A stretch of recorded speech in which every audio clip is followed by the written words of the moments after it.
Hey y'all, welcome back. Jason here at Ekko Nesters. I got Dirty Dolly behind me. She's our 2025 Winnebago Ekko built on that 3500 Sprinter chassis. If you've been following along, you know the Ekko Nesters like to get out there, test products, put Dirty Dolly to the test, and have some adventures and good times, and along the way, share our mods and the things that we're doing and the products that we're testing. So thank you again for joining us. And as you were clicking through your YouTube stuff, you thought, why is Jason talking about a spare tire cage? Do the Ekkos not come with a spare tire cage, at least the Spreco Ekkos? Well, absolutely they do. Let me give you a little sneak peek here.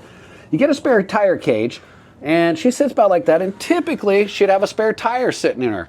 Well, here's the caveat of it all. Let's say you're doing a Dirty Dolly build, and you switched out from those dualies to the Super Single, which is the Ryka wheel, the Rambler, if you will.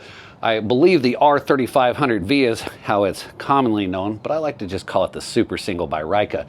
You'll notice I got one of the spares sitting right here, and it's identified as spare. I'm gonna give you a little detail on that, but when you start to increase the diameter of your tire size and you step up to a 295 or a 285 7017, the originally equipped spare tire cage is not gonna accommodate that. So one of the things that you're gonna have to do, which initially we did before Max over at CaTuned came out with this wonderful spare tire cage, is we had to modify our cage. It's not uncommon. A lot of guys out there are doing it. You might even have one of those since you've been doing some of your builds. But I don't feel like that's what we should be doing in the way to go. So after meeting and talking with Max, he designed an exclusive CaTuned spare tire cage designed to hold, if you will, all the way up to a 295 7017, which typically is about the max you want to probably run on this vehicle without having to do a whole lot of other stuff. Now, as we were talking a little bit about the Super Single, we get a lot of questions about that. I'm gonna stick with the spare tire cage, but I'm gonna let you know that in the description, we're gonna have a link, we're gonna have some information, and shortly we're gonna be doing a video about the Super Single, the benefits of it, what it can, well, just to give you a quick clue, 4,400 pound rating. Some of the questions we've been asked is, hey, is that wheel gonna be sufficient for a vehicle this size? Absolutely, Ryka has done an amazing job. So let's talk about our spare tire cage. When this gets shipped to you, this nice fancy blue blanket that you see down here, Max gets it all wrapped up in there with a nice box. I just thought I'd get the unpackaging out of the way. Gives you some new hardware, and outside of that, it's a direct fit. So one of the things I'm gonna do really quickly is pull down the spare tire. Now, this is not the ideal space for your spare tire. You don't wanna ratchet it down, have it in there. You've got this beautiful gear garage here, and why would you wanna clutter it with a spare tire? Well, we're gonna change the game here. So, first thing I'm gonna do is, hope I don't hurt my back on film, no, is get this girl out. Now, the reason this is so heavy is we got a big tire on here. This is only a 26 pound wheel to be straight up with you, so the wheel itself is not heavy. But the tire is a 33. Can we edit that part where I was breathing weird? Okay, so I'm gonna set my spare tire down right here. The next thing I'm gonna do is go ahead and reach inside. I'm doing a little camera blocking here and grab some tools. It's gonna be super straightforward. I'm gonna explain a little tip that I have. Actually, I'm hoping my tip works. I haven't done it yet, but I thought about it. So while I'm doing this, you all can grab a little coffee, some popcorn, a snack, and I'll get through opening up my Radius bag here, grabbing the right size ratchet, and then we'll find y'all underneath here in just a moment. All right, now we're under the vehicle, doing the driveway edition, if you will. So this is actually a good example of something you can do at home on your own, as long as you're comfortable picking up that crazy heavy tire, right? So anyway, so when you get underneath your vehicle, you're gonna have a cage very similar to this. Your cage is gonna be a little bit smaller. The reason I say that is, full disclosure, the cage you see here, we actually modified when we were at CaTuned to get out and get on the road. So this was an original prototype, but your cage more or less looks identical, it's just shorter. Now, in order to drop your spare tire, you're gonna see these little wing nuts. Now be careful that you're holding on to this as you're loosening the wing nut. Otherwise, this little clamp could fall and hit you in your nugget. There's going to be two of those. Why am I laughing at myself? And this one is a little tight. There we go. Same thing applies. Hold here, take the wing nut off, and then remember to give a little pressure on the cage, because otherwise it's going to come down on you as well. So I'm just bracing it with my fingers. They're not very heavy. The cages are actually quite light. This hardware here you want to keep. You're going to be reinstalling this hardware. You'll also notice that these are removable, but we're going to leave them in place. These are just the hangers, if you will. Now the cage drops down. The reason it drops down is so that it can pivot so you can get your spare tire out. We're going to kind of demonstrate that at the end. Now the next step is we have to get the cage all the way out. This is where 13 millimeter socket, basic ratchet, comes into play. And John and Sean, if you're watching, I need a driveway mattress for working on one of these. Rome rest, come on. All right. So basically, you'll begin to loosen these up. You'll notice that there was some torque. Or I should say, somebody torqued this down. I don't know what setting they had. I'm going to have to look that up. But somebody marked it at some point. We'll see if we can find that information. I got a feeling it's going to be like a needle in a haystack. So there we go. Again, make sure you don't lose any of this hardware. I'm going to pull this one down, keep it out of the way. Pretty straightforward. You might be wondering why I'm not using an open end on the back side or securing it. Actually, they used a weld nut on the back. So you really only need the 13 millimeter ratchet and socket here. Socket, 13 millimeter ratchet. So my idea was to just drop the one side like so. Okay, that worked good. We'll know that that's going to go right back in place like so, one way. And I like to just set things back down how I removed them. Now, my idea here, and we'll see if it works, is if we can select, hey, it worked. Check that out. I'll just re-demonstrate that. So as this slides out, again, these are pretty lightweight. I'm very comfortable managing this piece here. We'll get the old one out of the way. So the next thing I'm gonna do is I'm gonna go grab the new cage, get us set back up, and we're gonna walk through the install again together. The reason I like to do this stuff with y'all is as you're following the process and we're doing this together, if we see some hiccups or some things that we think could be different, we can all comment on that and we can share it with the folks that build these things, especially like people like CaTuned. They're open to suggestions. And so, oh, you taking a peek at all that pretty suspension back there? Our Divers, our 3.0 Kings. Under here. And all this dust that we brought home from Nevada. Oh, actually, you should have seen where it's cleaned up. Oh, you know, case in point, Shell. This right here, you're going to notice that you have a little foam block. That foam block goes against here, and when your tire goes in, I believe it's just for absorbing. Obviously, you can see where the tire has come in contact. Do not lose that foam block. It's going to be interesting, though, for me to figure out how we're going to station it. I think I got an idea. I'm going to probably just reach my hand through the big opening and hold it. See, we're talking through it. Well, let's get busy. All right. Now, again, these are pretty lightweight, but strong. We're going to take our new spare tire cage right here, and we're going to remount it. So it's going to be obviously the reverse of where we began or where we started. And this might be helpful to know too. The ears, if you will, kind of reminds you, if you know what I'm talking about, the old rabbit antennas when we were kids. I just dated myself. But at any rate, these ears are towards the front of the vehicle, and that's your pivoting point. I think this is actually genius how this was originally designed. We're going to slide it right in, just like so. And, sorry. And getting all, okay. Now, one thing I noticed, and this is good, is the new powder coating. This thing's not all worn out. It's beautiful. It's new. It's a little tight fitting in here. All I'm going to do is loosen these two real quick. And it could also be, because when I was looking at it, they looked identical in diameter. I didn't actually take a mic and spec it, or a caliper, not a mic. But let's just give this a little bit here, just some forgiveness, and see if that helps right there. Oh yeah, that's going to be good. Okay, now, again. Oh yeah, that's much better. Okay, so we'll remember to tighten that. Now, we're going to grab the hardware that we took down. And remember I said don't lose track of all your goodies. Shell, do you know where my clamp is? What, is this it? No, it's a big clamp. All right, we're going to find the clamp, you guys. We'll be right back. All right, here's our clamp. And again, when I removed it, remember I said I'm going to put it the way that I'll remember. Well, I obviously didn't. But so this clamp is going to go right here. There's probably no order of appearance or instruction of where to start on this. I'm just going to kind of start at the top And I like to start these by hand tightening them. We never want to strip one of these out, otherwise we got to probably order a whole bracket or re-tap it. It just gets a little bit not fun from that point. All right, so I'm gonna just go ahead and start to tighten these real quick. I give a little bit on top, a little bit on bottom. It's just kind of my rule. There's no real reason to that other than I want uniformity as I'm clamping it down so that as I'm bringing that plate against the body here, it's coming in flat. Otherwise, I could get it offset and kinked, and it might affect the pivoting point. That's just my thought.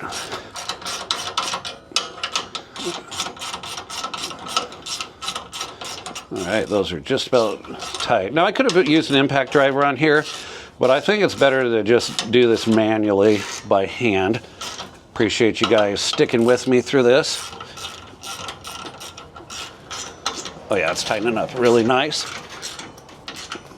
That feels pretty snug. That one feels pretty snug. Let's make sure it's still operational. Yep, it's pivoting, moving. Now remember, we loosened the driver's side just so that we could get her in there.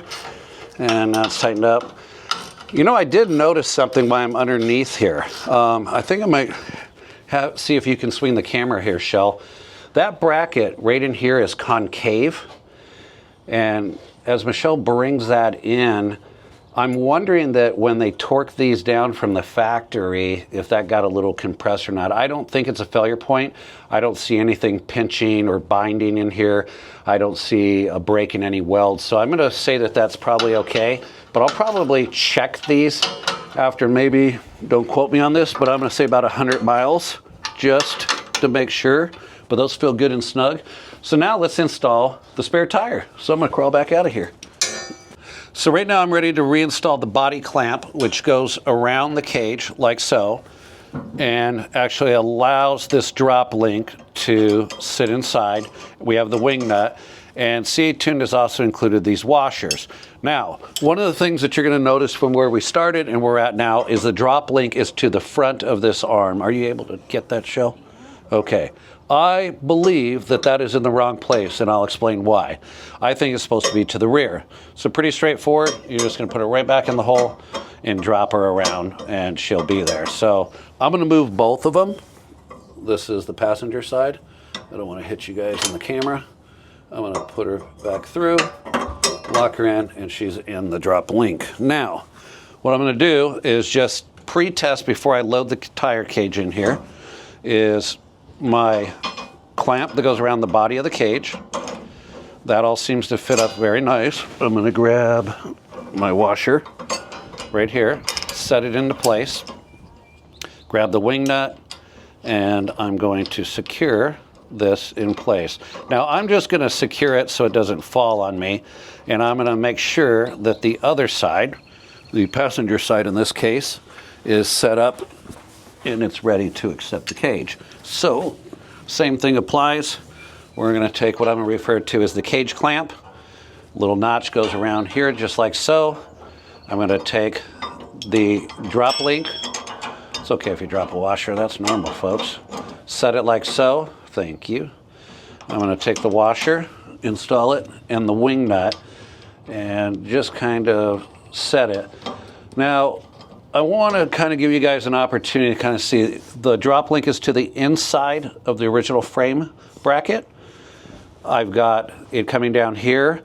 It's putting some force against the body here, allowing it to clamp securely and allows me to freely turn the wing nut. So now what we're going to do is we're going to grab the tire, put it into place, and see if I'm capable of pushing that back up all on my own. I believe in you. All right, y'all, she has faith in me. So we'll find out. Now it's time to take the spare and put it in the cage, but I thought we'd take a few moments to talk a little bit about the Ryko wheels.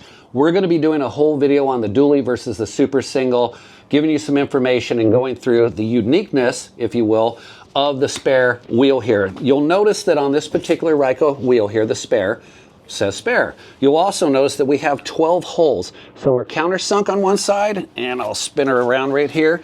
And some are countersunk on the other side. Let me give you a quick reasoning behind that. Rika was really brilliant. One of the things that you have is if you happen to have a vehicle that's originally equipped with dualies, in theory, you would need 2 spare tires. You'd need one that would be allowable for the front with the proper offset and one to the rear with the proper offset. In some cases, you'd probably have like a negative 110 and something else for the front. Get into all that later. Now, what Rika has done is they've created an offset that's going to allow you to get in and out of a situation should you have a flat tire so that you can mount this on the front or the rear. If it was going to be mounted on the front, spare would be facing out. Your nuts would, or sorry, your lugs would screw right into there. If it was going to be in the rear, you would spin it around. Again, your lugs going into the countersunk area here, and you'd have that offset. That's going to get you down the road, get your other tire taken care of, and kind of get you into a safe position. So I think that was brilliant. We're going to go a lot more into what Rika has done to design this wheel, the rating, etc. in another video. This tire happens to be a 295/70/17. It's a Toyo Open Country. Now, time to put her in the cage. As I'm wheeling it in here, you're going to notice that I have the word spare facing down. That's how it should be mounted in your cage. You might also recall that I said we had this cushiony donut. I'm going to feed that up in and put it into the blocking location after I get the tire up. That's a little buffer there so that you're not, well, you shouldn't be banging around, but I think it's just a little safety thing. So we're going to go ahead and crawl underneath here. When you got a dirty dolly with a lift like this, it makes it a little easier. Also, if you're 6'4" like me, it's not too bad. Anybody buying that one? So basically, I'm going to push the tire into the cage here and just wheel her up in. It's not that difficult. And we're just about there. I'm going to kind of camera block here for a moment. We're almost there. I'm actually just being a little extra careful. Okay, tire just fit in the cage. As you can see, she's sitting real secure there. All right, so now we're about to raise the tire and the cage back into location where our drop links are and put our cage mounts and our wing nut and our washer into place. This is where it gets a little tricky. The pad, if you will, is designed to come up into play here, so it goes against the frame and allows the tire and the wheel, as you can see, to put pressure here. One is going to use it as almost like a little shock absorbing unit, but allow these not to bang into each other, especially during travel over some crazy roads, if you will, or just basic pavement in general. So I'm going to set this here. She sits firmly. Again, think safety the entire time. The cage is pretty lightweight, but by the time you get the tire and the wheel on there, the weight has increased. You're underneath the vehicle. The last thing you want is your head in here. If something was to go wrong, you had fatigue in the shoulder, the arm, etc., and this came down, it could be a permanent lights out, and that's not a good day. So I'm going to grab the cage. I'm going to keep my head and my vital parts away. I'm then going to use the cage, just like I am here, these handles, to give it some pressure to push up against here. I can feel the foam pad making contact because it's got a little bit of a resistance there. Now, using my hand, we're going to grab our cage clamp right here. We're going to get it positioned over the nut, or the bolt, sorry. We're going to get that into place, and we're just about there. The thing that I noticed is with the rubber block, or the foam block, I'm going to use my foot. It creates enough resistance that makes this a little difficult, so thank you for the washer. I'm using my leg here. Again, my head is not underneath this tire. There's no vital parts. Worst case, I would bang my knee and maybe part of my shoulder. So I'm going to get this one started, very secure. Okay. Now, one thing I'm still not going to trust is all these pieces while I'm underneath here. So when I'm going back across, I'm going to move to the outside. That's intentional. I'm then going to grab I'm referring to this as a cage clamp. Actually, if these guys use that, I'm going to ask them for a royalty, right?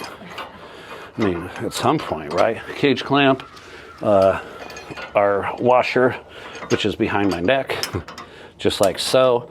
Use my foot to create some leverage against here. Get my wing nut into place. Make sure there's no cross threading going on nicely.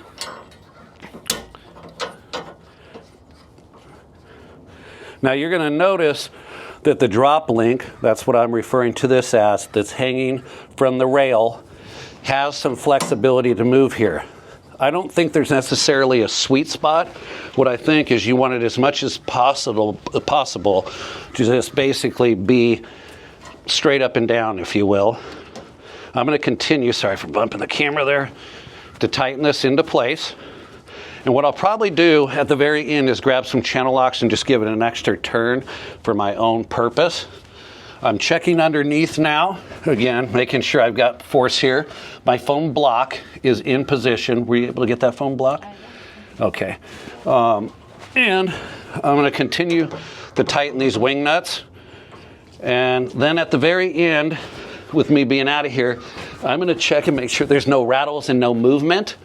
And as mentioned, in about 100 miles from now, I'm going to take my my 13 millimeter socket and my ratchet and the 2 bolts on each side. I'm going to just check these one more time to make sure they're nice and secured and tight. But as you can see, that CaTuned tire cage looks gorgeous underneath there. Holds that big 295/70/17. Everything fits as it should. I love, I'm actually glad he did include the washers. I imagine that some may have that, some may not. Maybe they've gotten lost over time or just were never originally included. So, in conclusion, CaTuned Off-Road spare tire cage replaces the original equipment version in the event that you are now going with super singles. You need a place for that big tire, the 285, the 295/70/17. And again, we're going to get into a whole dually conversion conversation in another video. Appreciate y'all watching, subscribing, liking, notification button. It helps us grow. It helps us to get products like this to test in the field, do driveway experiments, if you will. Have a little fun, share adventures. So anything you can do to support us, we'll have this on our YouTube, or I should say our website. It's available through CaTuned. It's available through Pat Overland. Quite a few folks out there that carry the CaTuned product. You can either reach out to us or you can reach out to Max and find out who their authorized distributors are. With all of that being said, thanks for joining us. I'm going to double check everything and we're going to hit the road.